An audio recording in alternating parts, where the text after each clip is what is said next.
Sorry for that hiccup right there. As mentioned, unfortunately, the video can't continue recording endlessly. We had already finished up doing the recording task of that one disk using the iTunes solution, but iLoad is still going, just to sort of show you that the clock is still where it was.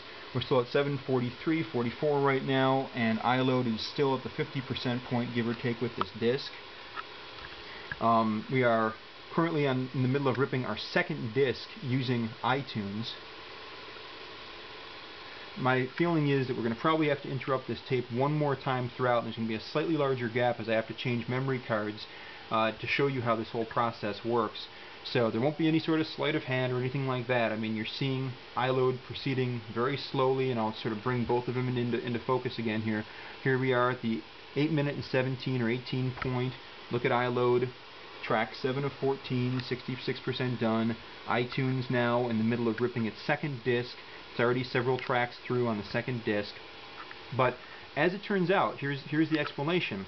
The explanation is that what winds up happening is that for some reason there's a bug in the encoder that they're using on the iLoad program. And whereas the iTunes thing does really optimal, fast ripping, always gets a 40-minute disk, give or take 6 minutes, as long as the disk is clean and in good shape.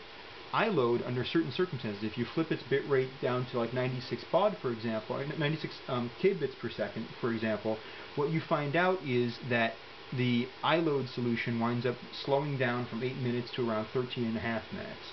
And as a result, depending on the bit rate that you rip at, if you're trying to squeeze more stuff onto your iPod using a lower bit rate, you may find, under certain circumstances, at least with the software that we use, the revision that we use and were sent for review, you may find that it actually takes you, twice as long or even more than that of, what it would take iTunes to do the same thing. In a previous test that we did, we saw a transfer speed, using iLoad with this particular ripping thing versus using iTunes for this, it actually takes 3 times as long. I mean, we could probably do a third disk if we wanted to in the time that it takes for this thing to go on here. But, unfortunately, I don't think most people are going to want to watch through this entire video. The only people who care about this and continue to drag this on are the people from Wingspan. We really didn't want to get into a situation where we had to fight with these guys in a video format. We didn't want to fight with these guys, period. We just want to tell you what we saw when we were trying to use iPods with their product. We experienced problems using certain 5th generation iPods with the product, certain iPod Nanos with the product. They are disputing that and say that it works with every iPod, no problem. All we can tell you is what it is that we saw. And we're not doing it in any sort of malicious way. We're not doing it in any sort of underhanded way. We just are reporting the results that we saw with our iPods. And other people may have issues, some other people may not have issues. I can't tell you exactly what's going on inside of the iLoad unit that we receive, but we always have the same procedure when we receive things at iLounge for review. Something comes in the door and we test it out in the form that we receive it. And if a company calls us up and says, well, really, we promise you that, all the other units on our production line work better than the one that you've got, all we can do is show you what it is that we got. And we try to represent the actual consumer experience of testing a product, seeing how it works out of the box. We don't try to have negotiations with manufacturers over what sort of details, we're going to tell you in our reviews. We don't try to do anything like, in any way influence the results of these things. We want to show you what a product really does, based on our experiences. And sometimes we do leave out certain negative details that we could leave out from a review because we might think that, they might bias you unfairly in some way. For example, we didn't, mention the fact that with this iLoad, it has a really loose power connector on the back. So, as a result, we've actually had our enhanced 5th generation iPod here suffer mid-attempt disconnections from the iLoad system.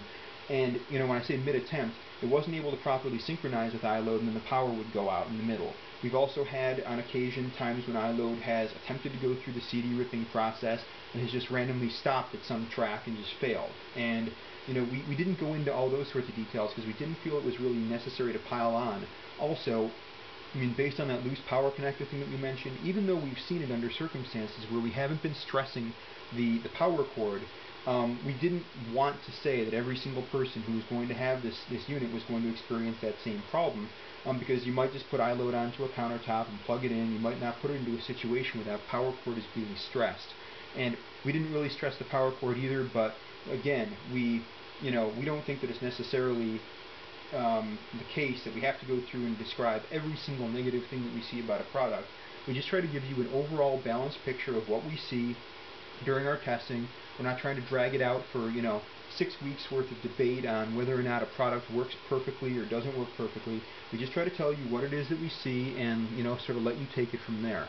By the way, right now we're at the point where iTunes is about to finish the rip of the last track here from the Red Hot Chili Peppers CD, and hopefully the camera will stay steady so I can just do a transfer of that content onto the iPod.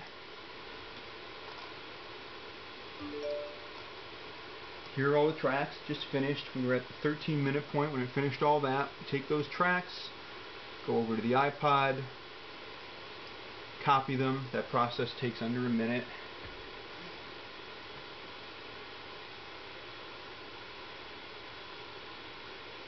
Done.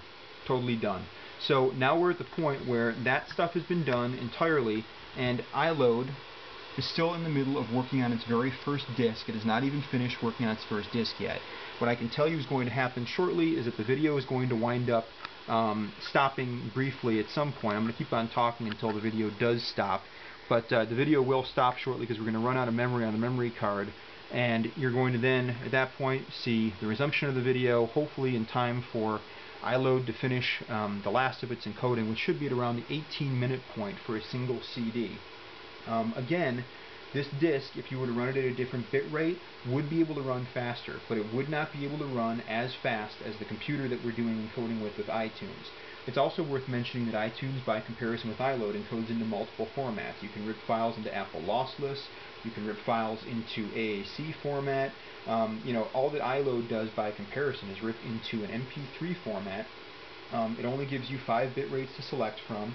And, again, those bit rates can run from, for a 40-minute disk, you might see it take 8 minutes and 9 seconds. It could take 13 minutes and 35 seconds or 13 minutes and 21 seconds based on, certain conditions when you're selecting the bit rate. And it really just depends on how much stuff you're trying to fit onto your iPod at what bit rate. If you're using something that's sub-CD quality, you might find that you run into that problem. If you try to rip something to, radio level quality, you might not run into that problem. The basic differentiator is that iTunes, by comparison, never runs into those sort of problems. It's much faster and also delivers, files that are tagged better than the ones that come off of iLoad.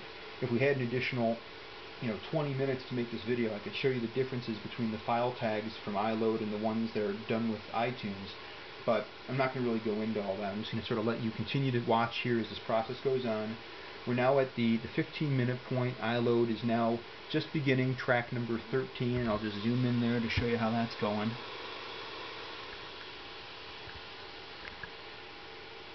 But basically, while we hopefully come closer to the end of this, I'll just sort of make one additional comment about iLounge. We've been reviewing iPods and accessories since back in 2001, since the first iPod came out. We are not in any way, interested in distorting reviews and distorting information that's presented to you.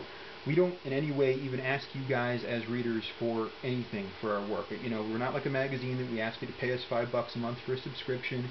We put out free downloadable guides for you guys, and basically our mission is to try to provide you with the best information we can. It's possible under certain circumstances that we may have an issue of some sort during our testing that may not be typical, and we've tried in the past when there are issues to make swift corrections and talk with companies about them. But we found that the people from iLoad have basically been trying to ratchet this into some sort of big production, and we think they're probably trying to do it to get maximum attention for their products and trying to generate controversy over this so that they can make some sort of big stink and hopefully get some press. But really, all we're trying to do here is show you what the results are with our iPods. You may have similar results with your iPods. You may have different results with yours. As Apple continues to update different